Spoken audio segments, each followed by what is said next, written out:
This program is produced using the resources of Public Media Network in Kalamazoo, Michigan. Learn more at publicmedianet.org. Welcome to Connecting Communities, a podcast with the Kalamazoo Earth Day Committee and the Public Media Network. Today we have a great team from the Michigan Prescribed Fire Council. Your host, myself, David Benak, and Joe Byers. And I will let our guests introduce themselves. Oh, Ryan Kozatek with the Kalamazoo Nature Center, Stewardship Director. Michelle Richards, Michigan Army National Guard, Natural Resources and Wildland Fire Program Manager, and Secretary, seemingly forever, of the Michigan Prescribed Fire Council. Dave Brown, Stewardship and Fire Manager, Southwest Michigan Land Conservancy, and the current Vice Chair for Michigan Prescribed Fire Council. All right. Awesome. So why don't you tell us what Michigan Prescribed Fire Council is and their function? Sure. So You're lucky you it's got been one of the around- founding members. Right, it's been around for 26 years. It was originally founded with a group of people from different agencies who did prescribed fire in Michigan as a means to promote the safe use of prescribed fire, do more education, outreach, have people understand what it is on the landscape, and support each other in this thing that 25 years ago still was pretty controversial. Sometimes it's controversial now, but we've expanded quite a bit in those years. It used to be Southern Michigan Prescribed Fire Council, and then we voted in 2004 to make it statewide. And we do trainings and outreach activities and all kinds of stuff, which I'm sure we'll talk about as we get going along. But so outreach, education, and promoting prescribed fire. Before we get into what you're specifically doing, one of the things you mentioned, I'd like you to talk about. So I've done work with forest history, and so my engagement with the history of fire, as a management tool, very big controversy from the late 70s into 2000s or so. Where is the status of fire as a management tool in the landscape today, and how do you deal with that public controversy? Love-hate relationship with Smokey the Bear. So I'll pitch this one if you're good with that. Yeah. So fire was part of the landscape long before colonialization, and there's some really great researchers around the whole country doing what they call pyrodendrochronology. Maybe that's what you're referring to. And so they take tree rings and they analyze when burns went through the landscape, and they can tell by the dates of the trees when fire went through. And they found people always had this perception that it was lightning. Much more of the science keeps backing up that it was human ignited fire. We have used, as humans, fire on our landscapes for thousands, if not tens of thousands of years. When white folks colonialized the country, we took fire away because we were scared of it, and almost all of the systems in the U.S. co-evolved both with fire and with beaver. I had to throw that one in for you. But forever, fire's been here, and when we took it out, mesification happens. So the species composition changes. In case people don't, mesification, what is that? It goes from a xeric landscape, meaning dry, to a partially wet, partially dry landscape. And we get enough rain here in our state that it'll go. I'm not supposed to talk so much the fire ecology because I know you guys are going to do that a little bit later. Yeah, think soil building in those mesic conditions versus more of a nutrient poor state with less organics building up. And our soils are all sand, really. Most of the soils in Michigan, except if they had prairie on them, and they've got really nice, deep organic soils. But we took most of that away and farmed it. So we're trying to reintroduce fire on the landscape because the things that were here originally were adapted to fire and need fire, and it keeps out the things that are not adapted to fire. And the good news for us, because I also do work in climate science, is that the future conditions in 50 and 100 years will still match the soils that we have here in Michigan. So we'll be able to not have to do some of the transitions where in other places they're going to have to be like, we need maple trees from South Carolina to put into Vermont to be able to adapt to the changes that we're expecting to be here in our state. So lucky for us, what we're doing by restoring oak ecosystems and prairies and the pine systems in the north will work in the face of the scenarios that we're expecting here. You mentioned 1970 as being kind of like a pinch point for when it was controversial, but through the fire dendrochronology studies that they've had, looking at a halt in fires, natural human-caused fires in the mid-1800s. So the whole, I mean, at a time that we were making fire illegal. So for the thousands of years, right, since the glaciers had receded, knowing that fire's been on the landscape, largely likely because of humans for that, this is a lesson that has taken 200 years to learn from the people who halted. Yeah, is with the that controversy, is my understanding that's right around when different types of land managers started trying to reintroduce fire. And that creates the controversy because Gotcha. everybody before agreed it was bad, and then all of a sudden the same, in my research, the same foresters who one year are saying, don't burn anything, the next year they're coming back and intentionally setting fire to the woods. What are you people doing? Yeah, it is definitely terrifying. And, you know, depending on where it is, right, California has a lot of fuels because they have long summers. Florida does too, but Florida has maintained their fire regime way better than the West has. So we see those wildfires out west and we're like, oh my God, you're going to light a fire and that's what's going to happen. That's not what happens here in Michigan. Like, you know, when we go out and try to burn our units that we're working in, we drag a lot of drip torch fuel, right? Yeah. Yeah, so it's a constant back and forth through that unit trying to get that fire to go because we've lost so much of the fuels that would ordinarily carry the fire, and like maple leaves don't carry it, but oak leaves will, right? So it's a lot of work to get it to go. So it doesn't look like those crazy big flame heights and the pines torching out and all of that stuff when we do it here in Michigan. Well, so let's turn it to some of what you're doing. Started in '99, from what I saw. So since 1999, have you seen a difference in the public's acceptance of what you're doing, and how are you engaging to promote that? I think I haven't been around that long in the fire community, but I'm going to throw out sometimes it's an off-the-cuff answer, but it depends. I think the more people see it happening in a responsible, safe way that's being educated about, and the burn managers are doing the legwork beforehand, door knocking, putting out door hangers, communicating, doing mailings. Those are all things that we try to do as much as we can. And it's like anything. The more we can communicate, the better off we will be when it actually happens. Like, you're gonna see smoke.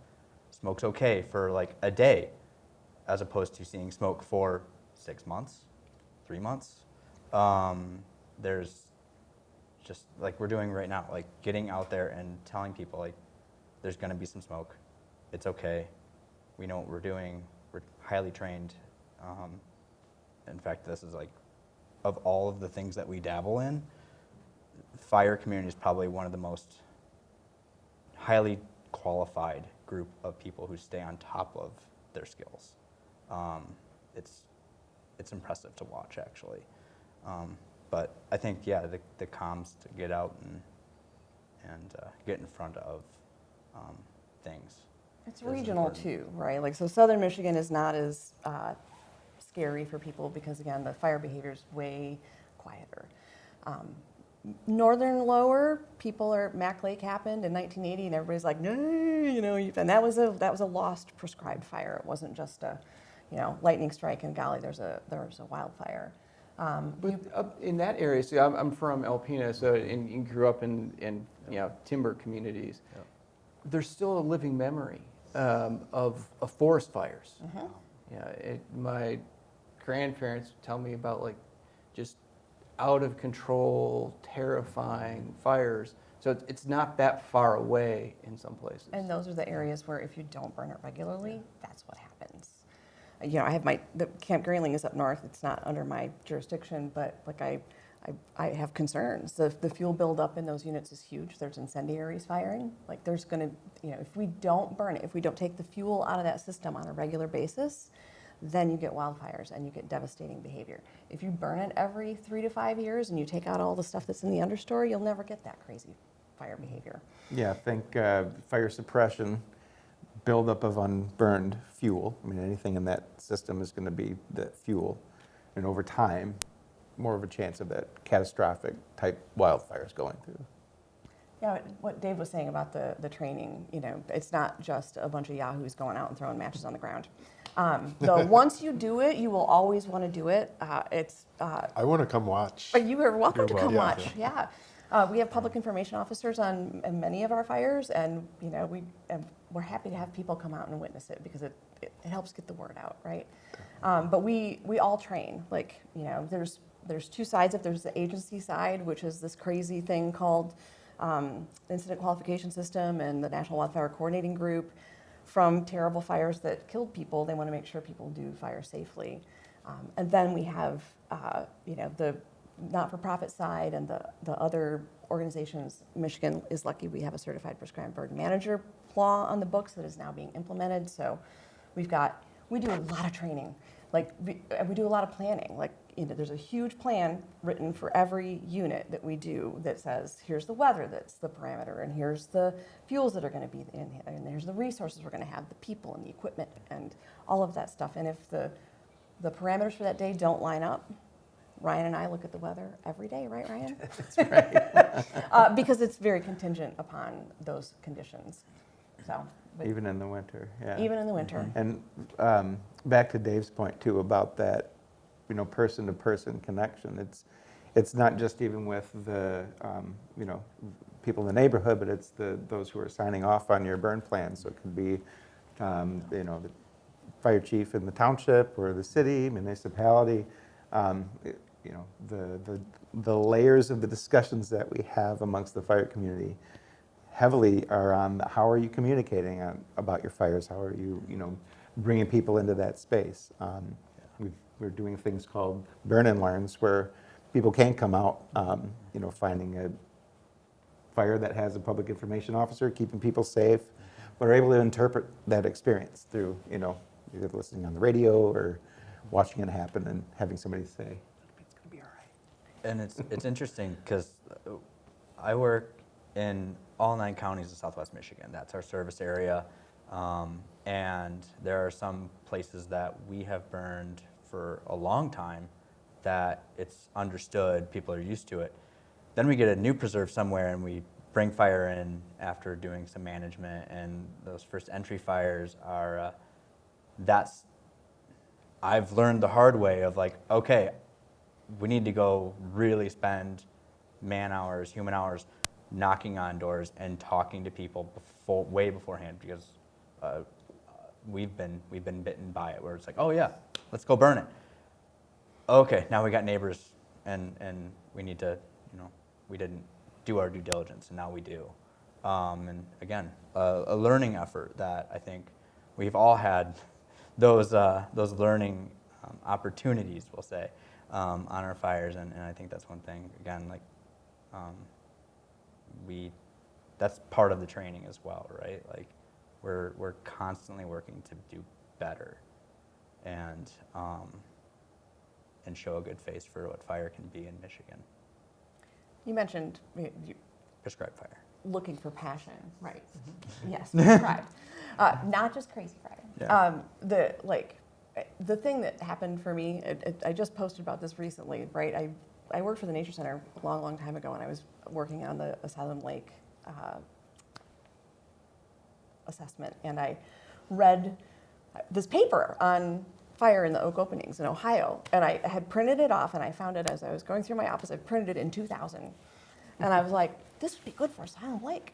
and the notes to myself, I'm like, huh. And then, a couple years later, I started working for Michigan Army National Guard and got connected with the right person and started doing the fires. And once you see what it does on the landscape and the efficiency of the tool, rather than going in and sending people in with saws and pesticide and all that good stuff to manage invasive species and the things that we don't want there, we're going in there with this thing that goes through and it does the work, and we make sure it's in the box, and then we go back the next year and like, look, that plant came back.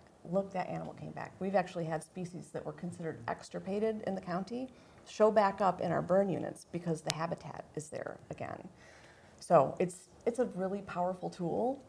I'm a geologist in my original training with some biology thrown in and in environmental studies, and like, I'm sold, right? Like, I want these habitats to be in a good place and healthy, and here's this thing, and you do it, and then the history actually also supports it. So it's, and the community that you build, right? Like, you guys have both sort of mentioned that. Like, if you're on a fire with somebody and you can trust them, they've got your back in anything.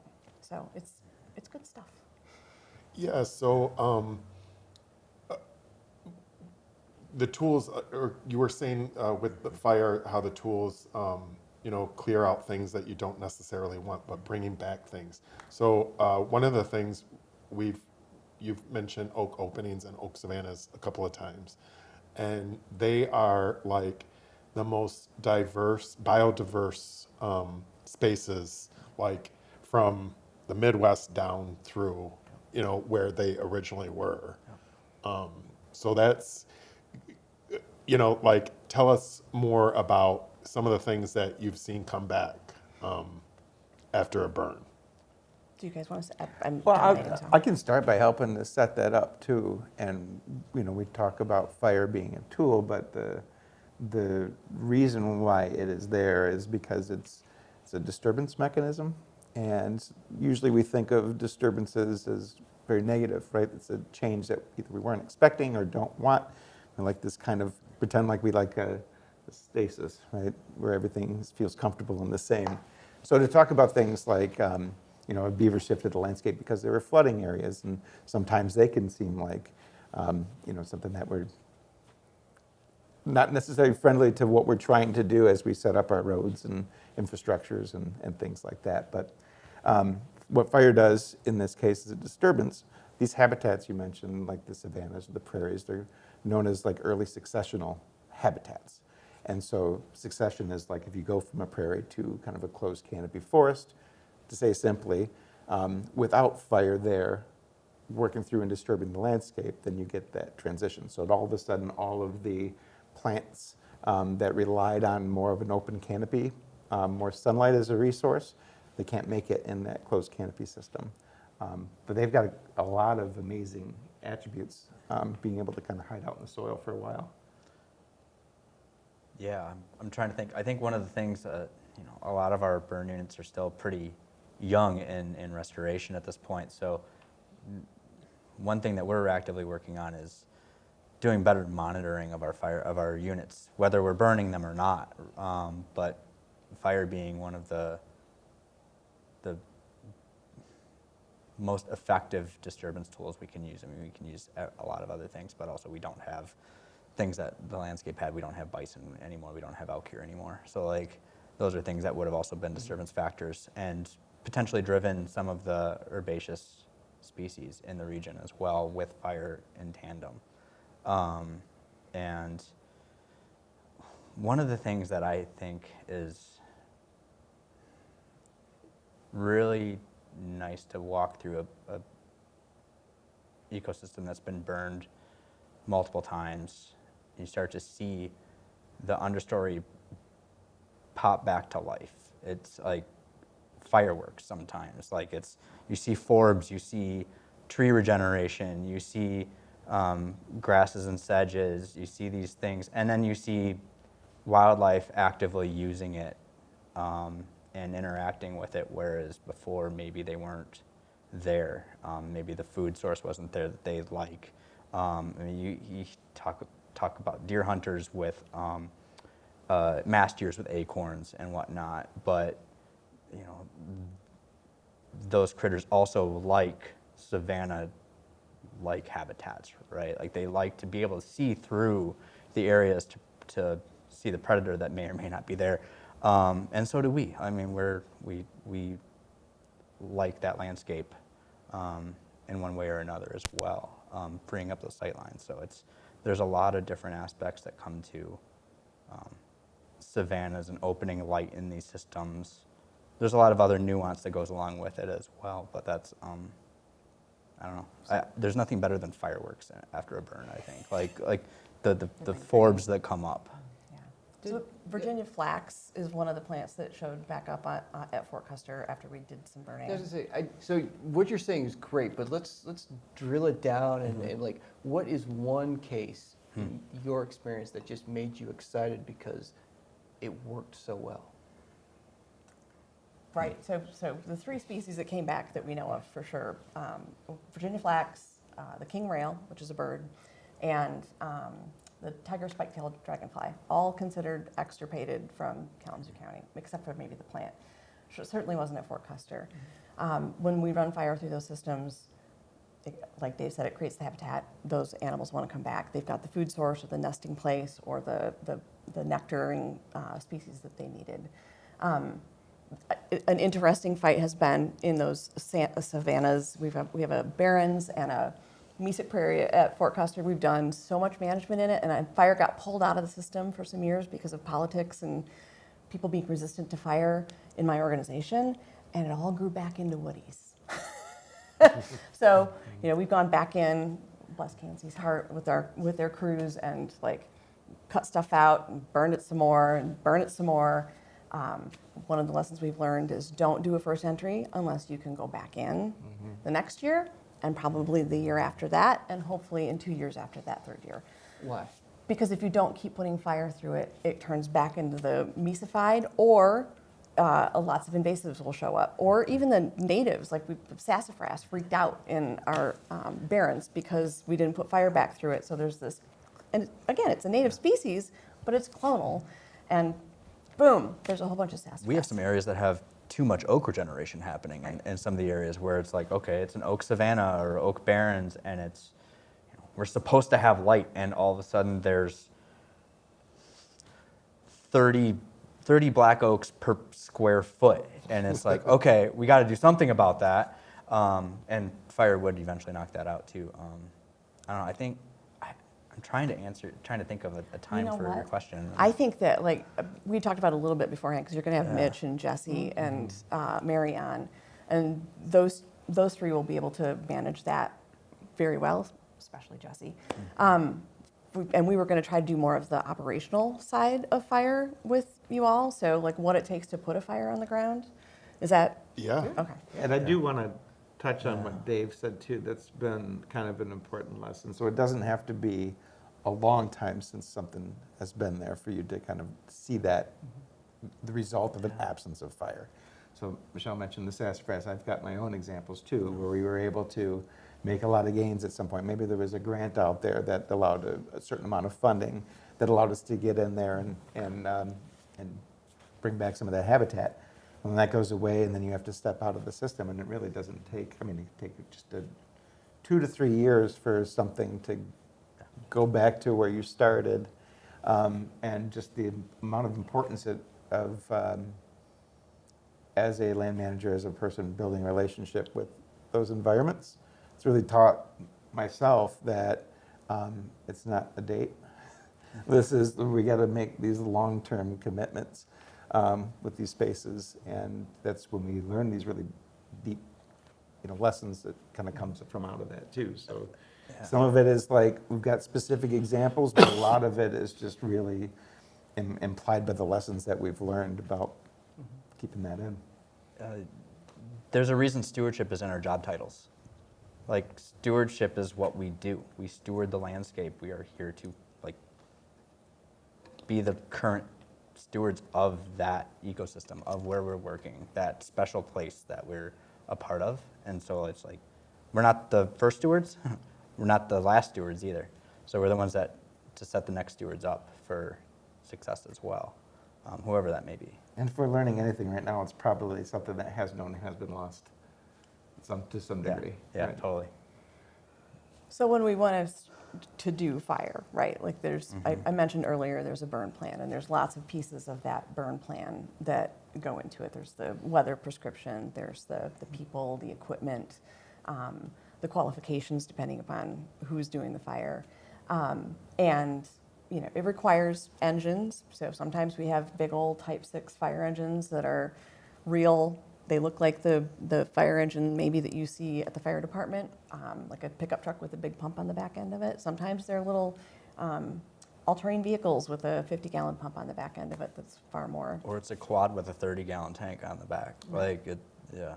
Or a person with a backpack full of water. Right. We have very heavy, very torturous devices called backpack sprayers. His predecessor made everybody wear one, of which I was like, that's not nice. Not everybody has to carry the load.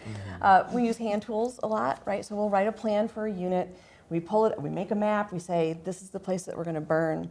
We have an ignition pattern that we use for each one of those fires. Each different kinds of ignitions do have different effects inside that unit that you are burning. Sometimes we ring it and then we go ahead and go back inside and light on the inside, depending if it's big or if the fuels are not contiguous. And we do smoke management too, right? Like we know from prescribed fire practitioners as well as the bigger community at large, smoke is what's going to anger our neighbors, and it's the thing that's going to have fire be taken away from us. So we're very conscientious about where that smoke's going. There's winds on the ground level where we're standing, and then there's 20-foot winds, which sometimes are the opposite direction of the wind down below. And then relative humidity impacts the amount of moisture that's in that plant and whether or not it's flammable. There are all kinds of pieces of software, some better than others, that provide you the understanding of probably what that fuel is going to do given the conditions that you've got outside. So we do a ton of training to understand how the fire is going to behave when we put it on the ground so that we make sure that it's as safe as possible, because we don't want to upset the neighbors and lose the tool that we value. So that's how and when you do a fire. How do you choose which place to put it? That's a very, very nuanced question. Well, the question's not, the answer is. Well, yeah, that too.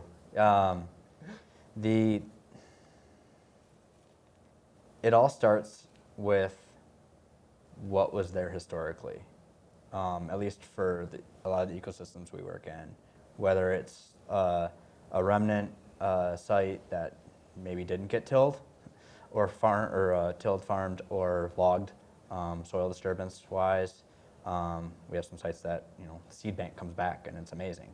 We have some sites that were tilled into kind of an oblivion. And so then they're full on restorations and, what are our goals there? What are the resources that are available to not just fire, but like Ryan talked about follow-up and going back to the site, and it's like, do we have the human and fiscal resources to actually go back and do that work? So like making sure we can follow up. And did we prep the site? Is it ready for it? Is it too mesified? Is it too, do we need to actually go in and cut out red maples in the upland, because red maples are not an upland species. They're technically a wetland species, and they have come up into our oak systems and started to cool the forest floor. So have we made the unit ready for fire as well? I try to take a little bit of a holistic approach. I'm like, what plants are there? As simply as looking at the unit. High quality natural communities is where we've sort of put the bang for our buck at Custer, right? So there's these places that Michigan Natural Features Inventory has identified as places that are in decent enough shape to represent what those places looked like historically, and all but one that we have at Custer are fire adapted. So we keep the fire out of the seeps, but every place else, we don't have to do a lot of work to do that because the soils and the plants don't make the fire go there anyways. But everywhere else needs the fire. We were talking about novel ecosystems a little bit which is a jaded term for some people, but also in climate change, probably we have to think about it. Like, those are generally not very conducive to fire because those plants aren't adapted to it. Our restoration buck, in my opinion, and I think we share this, is that you go into those high quality places, you do the work, you hope that maybe it shoves it out foot by foot or whatever every time you go and do a little bit more work, and then hopefully you're impacting the places outside that boundary. But those are generally the ones that we focus on, and I think that's pretty standard. Yeah. Unfortunately, it always comes back to also, like, again, like, do we have the money to do it there? Unfortunately, that's sometimes Resources. where it comes back to. Yep. I don't know, it's hard as a human to look at some of our places and go, oh, I'd really like to work in this spot. But also, these people that are much smarter than me have helped identify these areas that are really, really nice and intact. And we need to really double down there. But then I have to walk right by this one section that I'd really like to work in every day. But it's learning to, again, keep it in the box a little bit, in a different term of like keeping the fire in the box, but like keeping our human expectations in the box of like working our way outward. Yeah, it's in the places that have missed fire. Right? It's fire is And that we more, still have is more chance than just a in. chemical Right. process, right? The land has a relationship with fire, and so it's. Mm-hmm. What's the big and small size of plots that you manage with fire? We've done everything from an acre to 800 acres in southern Michigan. And, I have colleagues across country who do this at National Guard installations, and they go, yeah, we did 5,000 acres today. We don't really have that here. But in southern Michigan, I think probably 800 is the top of the... Yeah, it can be scaled. One of the things that limits that too is the, habitat loss has been a big thing for why some of these places aren't there. Some of that is because of fire suppression, but another of that is because, well, there used to be prairies, there's now fragmentation. right.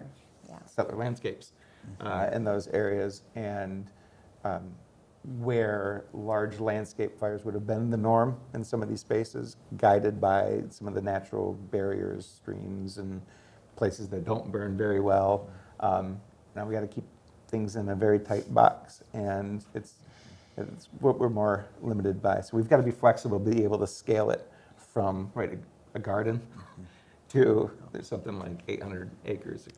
There's day of decisions too, and during our burn week last year, we were going to do a unit that the Nature Center had, and Ryan was like, I don't know if we should do that or not because weather and smoke and there's boundaries, and we got there and we're like, okay, we're going to keep it to this boundary instead of this boundary because that other boundary was not in a place that would be safe to do the burn. So there's decisions the day of, the weather has to be right, all that good stuff, and then there's the decisions on an annual basis where we sit down and be like, okay, which units are we going to hit this year, if we can, if all of the stars align and the circumstances provide us the capacity to get that fire done.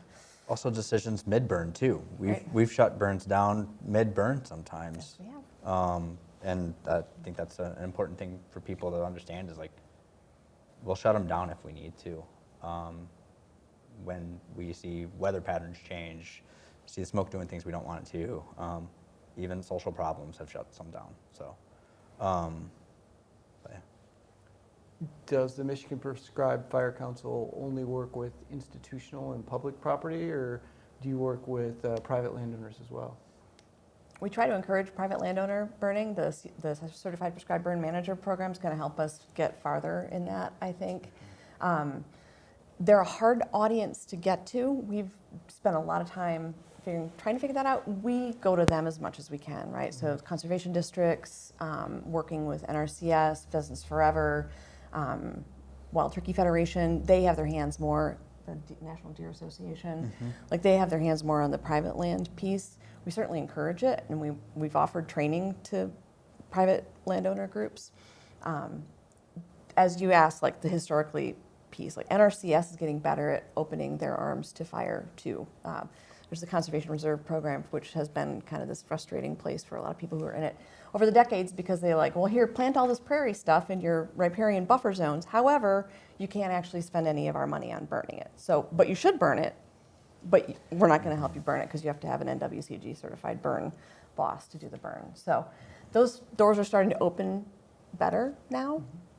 And yes, we want private landowner engagement and activity, and we want to help them do it safely. So it is a mission for sure. Yeah, we've, so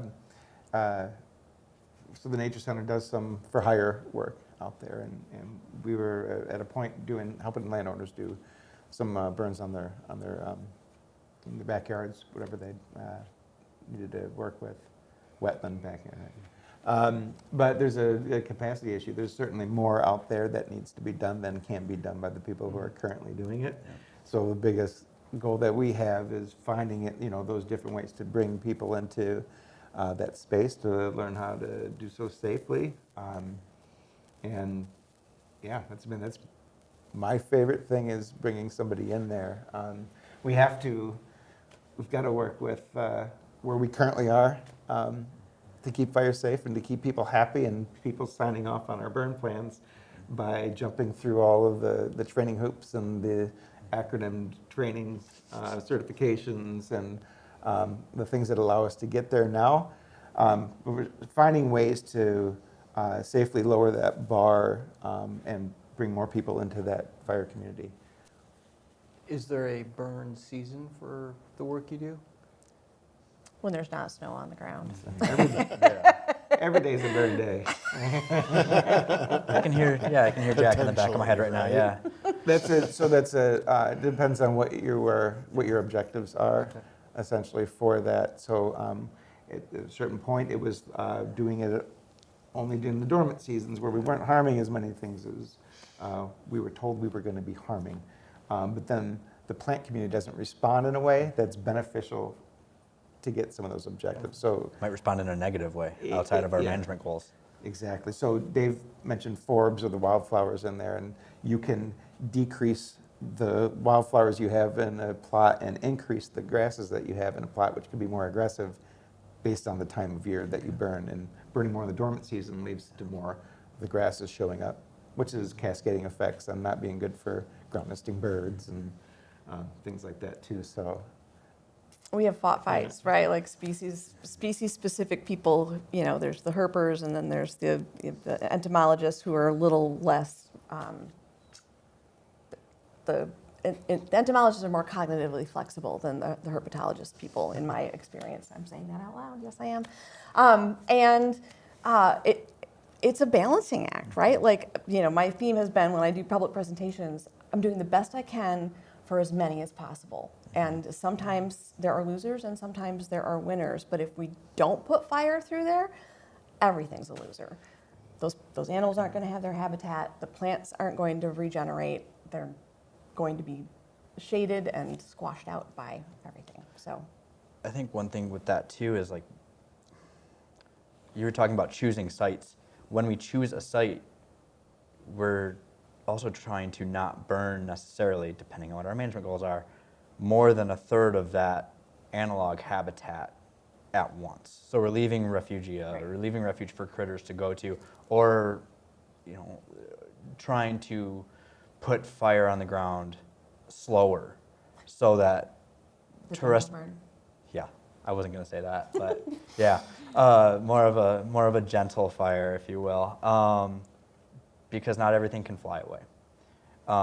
And one thing we've seen too is some of these older critters, box turtles, will sense cues of smoke and fire, and they will retreat to safety zones a lot of the time if the fire is done and operated in a way that keeps all these critters in mind. And so the check boxes, like, we're not just going through check boxes on our burn plan of weather and this and this and this, all these operational things. We're looking at what species are we, not trying to keep one species in mind, but okay, I have these 2 federally listed species or 3 federally listed species that I have to think about, but also there's these 100 other things that I have to think about as well, and how do I implement this where we can have the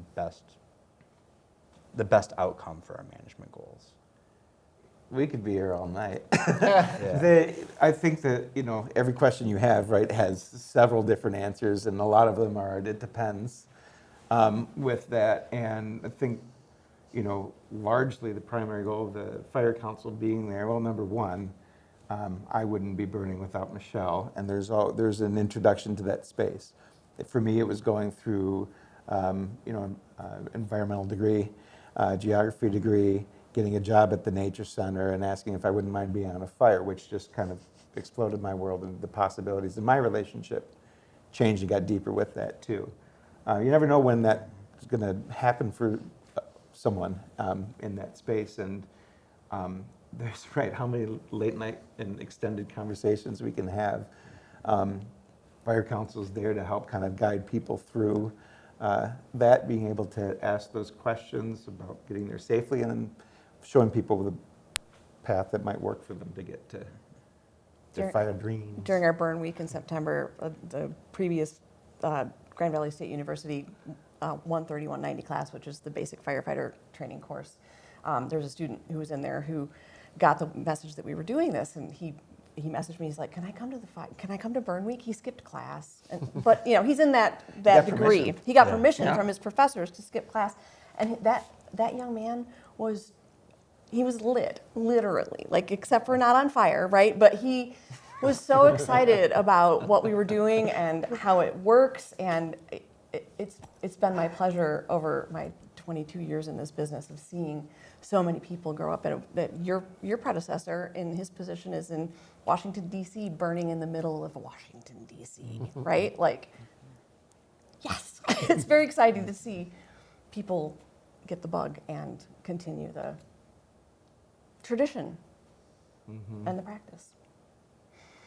Well, playing off the comment that we could be here all night, I think we are actually approaching the where we wanted to wrap. This is midwinter.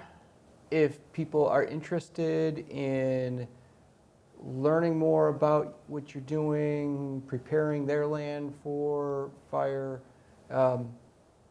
what's coming up that you're doing that people might be able to catch up with you? Well, Michigan Prescribed Fire Council has its annual meeting and annual conference February 10th and 11th, shameless plug, at Fort Custer Training Center. And that is, one, it's a good time. Two, the sessions are going to be great. It's Change. Yep. Yeah. Change is the Overarching theme. Thank you. The theme. That's the word I was not finding. And a private landowner can be immersed in a room with professional practitioners, agency, non-agency, people who've been burning for 20 or more years, and people who are just fresh in it. So it's a really interesting gambit of people in the room. And it doesn't take long talking to a prescribed fire practitioner to get us to turn your ear a little bit about fire. We will keep going about it. We'll be doing a S130, 190 field day relatively soon, March-ish, I think. And those are open to the public, so if you want to get in and start learning the basics of wildland fire, everybody who does that with us at least has to have those basic courses. It teaches you what the tools are and what the protective gear is and how fire kind of works. And yeah, that's always open to the public. It's relatively So that would be inexpensive. the kind of training course somebody would take if they wanted to volunteer to help out. Correct. Yep. Yep. And there's, it's firecouncil.org is our website, because we were the second fire council in the country to be founded. So we got lucky and got that URL first. And so all of our stuff is listed on that site. Yeah, and mentioned volunteering. The Nature Center has a volunteer program for fire. Southwest Michigan Land Conservancy has the same thing with Fort Custer, and getting on that firecouncil.org There's a bunch of information on there, updates on when trainings happen and different events are happening. And All right, cool, thank you. Sweet. Thank Yeah. you. Thank you. Yeah, thank you guys.